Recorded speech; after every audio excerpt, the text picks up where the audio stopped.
தெய்வசன் சொல்கிற தெய்வ பிள்ளைகளே, நம்முடைய சாட்சி அதுதான் கிறிஸ்தவ வாழ்க்கையின் அடித்தளம். நம்முடைய சாட்சி தான் நம்முடைய பக்தி உள்ள குடும்பத்திற்கான ஒரு அடித்தளமாக இருக்கிறது. ஹல்லேலூயா. அவன் எல்லாராலும் சாட்சி பெற்றிருந்தான். இன்னைக்கு இந்த சமுதாயத்தில் நாம் வாழுகிறோம், இயேசுவை ஏற்றுக்கொண்டு இருக்கிறோம்.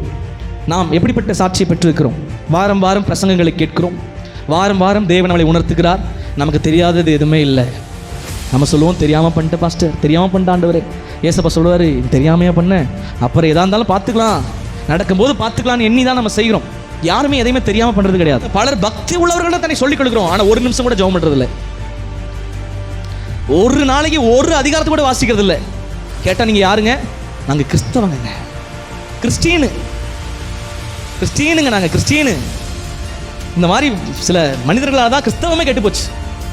கிறிஸ்தவர்கள் சாட்சியெல்லாம் போயிடுச்சு. கிறிஸ்தவர்கள் அந்த காலத்தில் நீங்கள் போய் பாருங்களேன், இவங்க அவ்வளோ மதிப்பாங்க கிறிஸ்தவர்களை. கிறிஸ்தவங்களா, இவங்க நல்லவங்க, ஏமாற்ற மாட்டாங்க, பொய் சொல்ல மாட்டாங்க, திருட மாட்டாங்க, இவங்க வேதக்காரங்க, வேதத்தின்படி நடப்பாங்கன்னு சொல்லுவாங்க. ஆனால் இன்றைக்கி கிறிஸ்தவன் பைபிளை தூக்கிட்டு போனாலே அவன் யோசிச்சிடறான், இந்த பாஸ்டரா நல்லா ஆட்டையும் போடுவார், வந்து காணிக்கப்பட்டியில் நீயே விழுந்துருன்னு சொல்லுவார். காணிக்க இல்லையா, இதை போடுறதுலையே உன் நகையை கழட்டி போடுவோம், உன் காசு எடுத்து போடு, எதுவுமே இல்லையா, நீயே காணிக்கப்பட்டியில் விழுந்துருக்கிறாங்க. இன்றைக்கி இருக்கிற கிறிஸ்தவம்.